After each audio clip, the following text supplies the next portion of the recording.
What if I said to you, जो आपको अभी HCL की प्राइस दिख रही है वो एक्चुअल नहीं है, बल्कि इसकी प्राइस जो है 10,000 से भी ज़्यादा होनी चाहिए। Yes, you heard right, more than 10,000। The reason is that की कॉर्पोरेट एक्शन। अब कॉर्पोरेट एक्शन सिंपली जब कभी भी कोई कंपनी डिसाइड करती है ना, उसके सेवरल इंटेंशन होते हैं। फॉर एग्जांपल, किसी स्टॉक्स की जो प्राइसेस है वो बहुत ज़्यादा हाई हो गई है, बहुत ज़्यादा अच्छी खासी हो गई है बाई द वेरियस रीजन। तो उस केस में क्या होती है, कंपनी उस स्टॉक प्राइसेस को कम कर सकती है by doing the corporate action. अगर किसी स्टॉक्स की प्राइसेस है बहुत ज़्यादा कम है तो उस स्टॉक्स की प्राइसेस को बढ़ाना है विदाउट इंक्रीजिंग कंपनी वैल्यू। आप अगर किसी कंपनी स्टॉक की प्राइस को बढ़ाना चाहते हो उस केस में कॉर्पोरेट एक्शन का यूज़ किया जाता है। अगर कोई कंपनी अच्छा खासा प्रॉफिट अर्न कर रही है कंटिन्यूसली, तो उस केस में अगर उसको यूटिलाइज करना है बेस्ट वे में, तो कहीं ना कहीं एक कॉर्पोरेट एक्शन का भी यूज़ किया जाता है। अगर किसी कंपनी को नया पैसा उठाना है फ्रॉम द एग्जिस्टिंग जो शेयर होल्डर्स है उसके थ्रू, तो उस केस में भी कॉर्पोरेट एक्शन यूज़ किया जाता है। अगर किसी कंपनी को अपने जो प्रमोटर हैं उनको शेयर बेचने हैं और उसको पैसा उठाना है, तो उस केस में भी कॉर्पोरेट एक्शंस का यूज़ किया जाता है। सो मोटा मोटी देखें तो there are several reason for the corporate action to do. तो अगर आप देखोगे कि जो इंडिया की जो भी बड़ी कंपनियां हैं, आप देखोगे कि 90 to 95% ऐसी कंपनियां हैं जो कहीं ना कहीं ईच एंड एवरी ईयर एक छोटा मोटा कॉर्पोरेट एक्शन हमेशा डिसाइड करती है। आप देखोगे कि मोस्ट ऑफ द कंपनी जो भी होती है इंडिया की अच्छी बड़ी कंपनियां, अब देखोगे तो कॉर्पोरेट एक्शन जो है डिफरेंट टाइप्स होते हैं। फॉर एग्जांपल कि आपके राइट इशू हो गया, स्टॉक का कोई डिविडेंड हो गया, किसी स्टॉक्स का कंसल्टेशन हो गया, कोई स्टॉक्स का स्प्लिट हो गया, बोनस शेयर हो गया।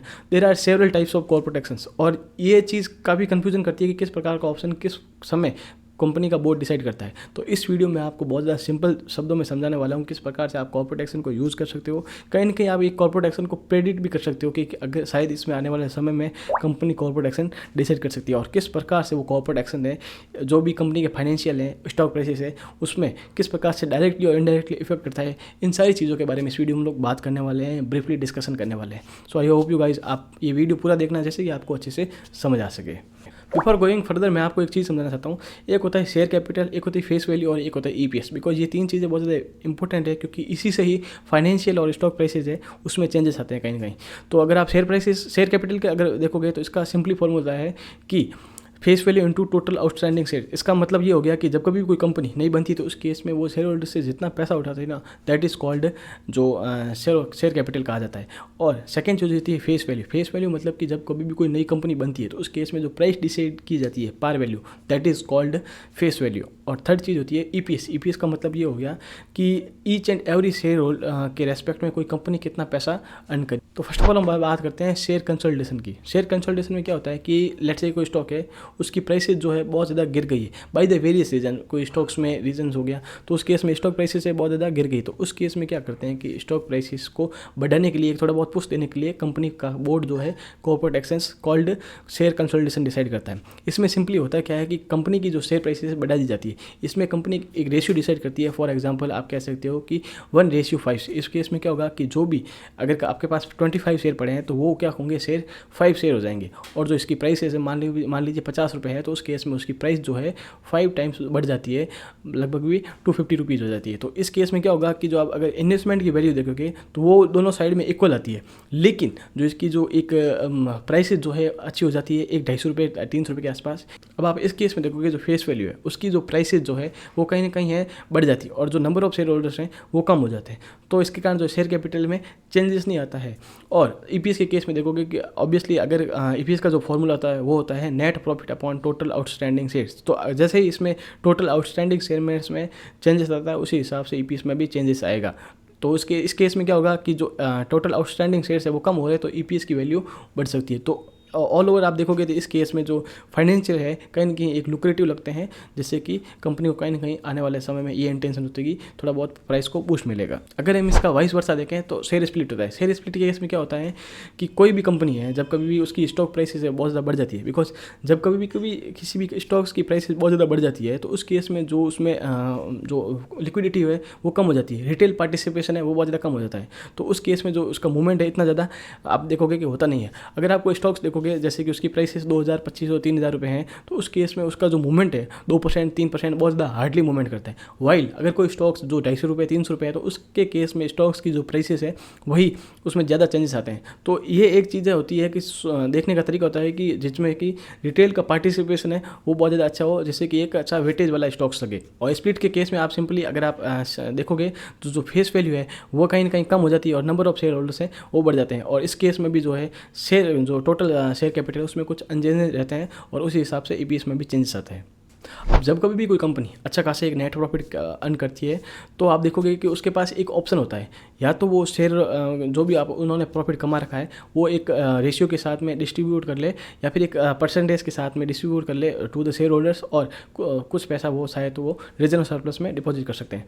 अब इसमें क्या होता है कि जब भी कभी भी आप देखोगे छोटी कंपनी होती है जो ग्रो हो रही है, एसएमई हो गई, या फिर आप एक देखोगे स्मॉल कैप कंपनी हो गई, मिड कैप कंपनी होती है, वो क्या करती हैं कि यूजुअली जब कभी भी वो पैसा अर्न करती है तो वो अपने बिजनेस में लगाती है, जिससे कि वो स्टॉक प्राइसेस है जो भी उसका बिजनेस है वो इंप्रूव हो सके।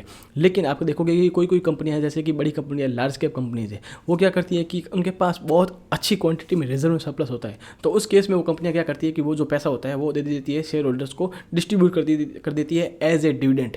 डिविडेंड के लिए वो क्या करती है, एक रेशियो डिसाइड करती है, परसेंटेज डिसाइड करती है। तो उसके बाद में आप देखोगे कि जो डिविडेंड पर शेयर आप निकाल सकते हो परसेंटेज इंटू फेस वैल्यू।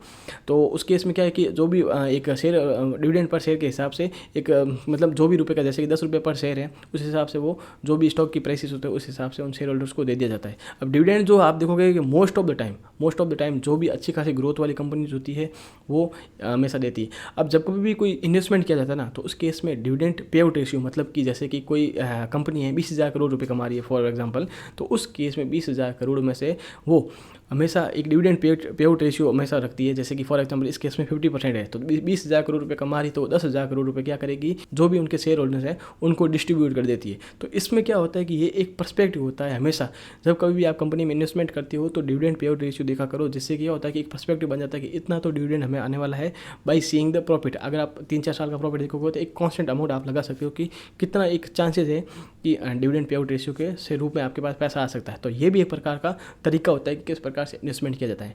काफ़ी सारी ऐसी कंपनियां हैं जिन्होंने इतना अच्छा डिविडेंड दे चुकी है कि उनके जो स्टॉक्स है वो फ्री हो गए हैं।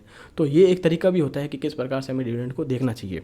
अब जब कभी भी कोई कंपनी प्रॉफिट कमा रही ना, तो उसके समय में डिविडेंड के अलावा एक और ऑप्शन होता है called bonus share. Bonus share में सिंपली होता क्या है कि ये काइंड ऑफ आप कह सकते हो स्टॉक स्प्लिट की उतरा है, लेकिन कुछ इसमें डिफरेंशिएशन है।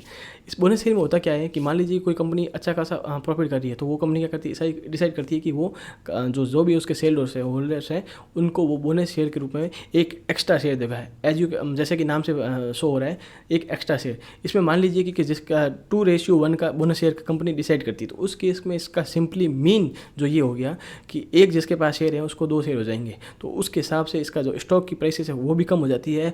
और इस केस में जो पैसा जो आता है, मतलब जो भी शेयर इशू कर रही है, तो उस केस में वो पैसा जो होता है रिजर्व सरप्लस से डायरेक्ट होता है। तो ये चीज़ समझना बहुत ज़्यादा जरूरी है। इसमें क्या होगा कि जो फेस वैल्यू इसमें कोई चेंजेस नहीं होते, लेकिन जो नंबर ऑफ शेयर होल्डर्स है उसमें चेंजेस आते हैं। तो जिससे कि क्या शेयर कैपिटल में भी चेंजेस आते हैं, और ये चीज़ नंबर ऑफ शेयर होल्डर्स में चेंजेस आ रहे हैं तो उसी हिसाब से ईपीएस में भी जरूर चेंजेस आता है, जो कि एक कह सकते हो बैलेंस शीट को थोड़ा बहुत लुक्रेटिव बनाता है। तो ये चीज़ समझना भी बहुत ज़्यादा ज़रूरी है कि किस प्रकार से बोनस का यूज़ किया जाता है और क्या डिफरेंसेस जो होते हैं बोनस और स्प्लिट में होते हैं।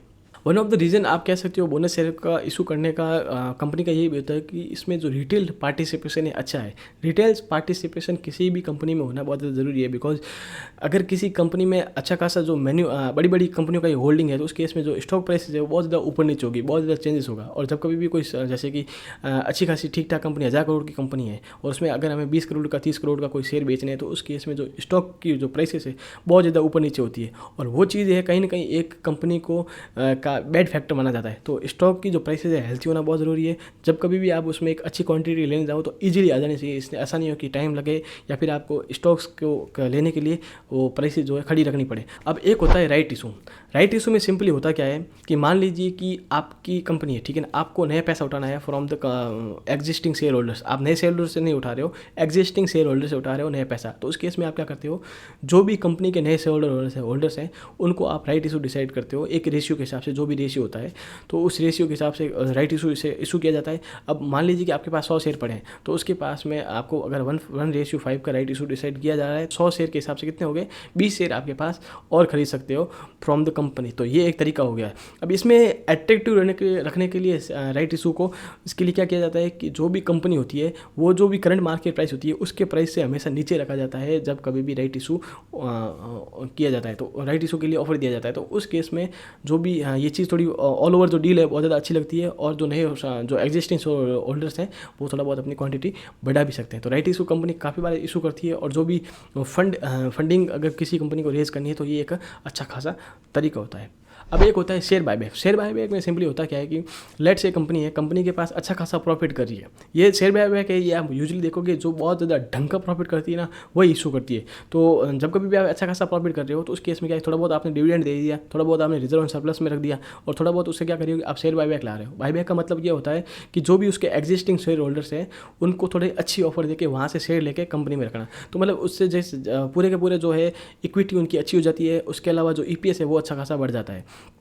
ये एक तरीका होता है। इसमें जो भी जैसे कि मान लीजिए कोई स्टॉक्स जो है 4,000 रुपीज़ चल रहा है, आप इसमें TCS के केस में मोस्टली देखोगे तो उसके केस में क्या करते हैं कि वो 4,500 मतलब कि 45 रुपये के आसपास वो है, वो कहीं ना कहीं इसका जो है बायबैक लेके आते हैं जो भी एलिजिबल होते हैं। मतलब कि इस केस में रेशियो बहुत ज़्यादा कम होता है, मतलब मोस्टली होता ही नहीं है शायद। तो उस केस में क्या होता है कि जो भी 4,500 रुपीज़ है वहाँ पर जो भी चाहे तो वो अपना माल बेच सकते हैं। एक प्रॉपर डेट होती है, एक्स डेट और रिकॉर्ड डेट के हिसाब से, तो इस हिसाब से वो भी जो भी चाहे उसका शेयर बेच सकते हैं। अब ये काफ़ी अच्छी खासी प्रैक्टिस की जाती है कि जैसे कि मेरे पास अच्छे खासे 10 शेयर पड़े हैं TCS के, या फिर 100 शेयर पड़े हैं, तो उस केस में क्या है 4,500 रुपीज़ में मैं शेयर लगा देता हूँ, जितने भी कंपनी ले रही है ले लेती है, और उसके बाद में जब नीचे प्राइस आएगी तो उस केस में वापस उसको खरीद लूँगा। तो ये भी एक अच्छा खासा एक तरीका होता है, जैसे कि बेनिफिट होता है शेयर होल्डर्स को, लेकिन ये कंपनी को भी बेनिफिट होता है, तो क्योंकि उनको शेयर खरीदने होते हैं। तो ये एक रिकमेंडेबल नहीं है, लेकिन ये काफ़ी बार ऐसी प्रैक्टिस की जाती है। अब एक होता है कि merger of the company. Merger of the company मतलब ये हो गया कि लेट्स से कोई कंपनी ICICI बैंक है,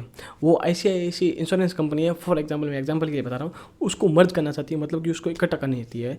दो कंपनियां मिलकर एक ही एंटिटी बनेगी, दैट इज़ कॉल्ड मर्जर। आप एक अच्छा एग्जांपल मर्जर का दे सकते हो राइट नाउ जो अभी हुआ है, जो HDFC लिमिटेड और HDFC बैंक का, वो एक HDFC बैंक बनी है। तो ये भी एक तरीका होता है कि किस प्रकार से मर्जर को आप देख सकते हो। मर्जर जो यूजुअली है, जो ये बड़ी बड़ी कंपनियों का यूज़ किया जाता है, जैसे कि उनका एक प्रॉपर प्लान होता है कि किस प्रकार से मर्जर जो है कॉस्टिंग कम करनी है, और जो भी आप देखोगे कि मोस्ट ऑफ द टाइम जो है सिमिलर कंपनियों का ही होता है। फॉर एग्जांपल फाइनेंस NBFC हो गया, तो इस हिसाब से कंपनियों का ही मर्जर होता है। और ये एक ऑल ओवर जो कॉस्टिंग होती है, जो डाटा होते हैं, उनको एक अच्छा रिलेबल तरीके से यूज़ करने का एक परफॉर्मेंस, मतलब एक कह सकते हो कि प्लेटफॉर्म मिल जाता है। तो मर्जर जो है ये प्रैक्टिस होती रहती है काफ़ी बार। और उसके बाद होता है कि अमालगमेशन में केस में क्या होता है कि दो से ज़्यादा कंपनियाँ होती है, उनको मर्ज किया जाता है। मतलब कि मान लीजिए कि ICICI बैंक है, ICICI प्रूडेंशियल लिमिटेड हो गया, ICICI इंश्योरेंस की कोई कंपनी हो गया, या फिर एक और कंपनी हो गया, सारी कंपनियों मिला के अगर एक एंटिटी बनाई जाती है, दैट इज़ कॉल्ड अमालगमेशन। इस केस में क्या हो रहा है कि दो से ज़्यादा कंपनियों का मर्जर हो रहा है, तो दैट इज़ कॉल्ड अमालगमेशन। और इसके अगेंस्ट में देखें तो स्पिन ऑफ या डीमर्जर, मतलब कि एक कंपनी को डिवाइड करके दो कंपनियां बनाना, that is called spin off या डीमर्जर कह सकते हो आप। अब एक होता है delisting and relisting of the share. इस केस में क्या होता है कि शेयर बाजार से किसी भी कंपनी को अगर आप हटा रहे हो तो उस दैट इज़ कॉल्ड री लिस्टिंग। अगर आप शेयर मार्केट में किसी भी कंपनी को अगर वापस लेके आ रहे हो तो दैट इज़ कॉल्ड री लिस्टिंग। अब एक होता है लोन रीस्ट्रक्चरिंग। लोन रीस्ट्रक्चरिंग का मतलब ये हो गया कि कोई कंपनी होगी, अगर कंपनी के पास अच्छा खासा प्रॉफिट है, वो कमा रही थी और उसने बैंक ने अच्छा खासा लोन दे रखा है, तो उसके बाद में क्या होता है कि बाई द वेरियस रीजन उनका बिजनेस अच्छा नहीं चलता है, और अच्छा नहीं चलने के कारण क्या होता है कि वो जो ड्यूज है वो पे नहीं कर पा रही है। तो उस केस में क्या कि बैंक्स का बोर्ड जो है डिसाइड करता है कि वो उससे मीटिंग करते हैं और उसके हिसाब से सारा बिजनेस उनका देखते हैं। तो कहीं ना कहीं बैंक को लगता है कि थोड़ी क्रेडिबिलिटी है, पूरा जो पैसा आने वाला है वो कम हो सकता है। तो उस केस में क्या है कि वो लोन को पूरा रीस्ट्रक्चर करते हैं, और जो भी चीज़ें हो सकती है प्रेफरेबल है उस हिसाब से डिसीजन लिया जाता है, और उस हिसाब से जो न्यू चीज़ें हैं, जो भी पेमेंट हो गया, उन सारी चीज़ों को डिसाइड किया जाता है कि किस प्रकार से आने वाले समय में उनको पे करने हैं। So that is called loan restructuring. तो गाइज ये मेरा एनालिसिस था regarding the corporate actions. I hope you guys like it. If you have any questions please let me know in the comment section and have a great day.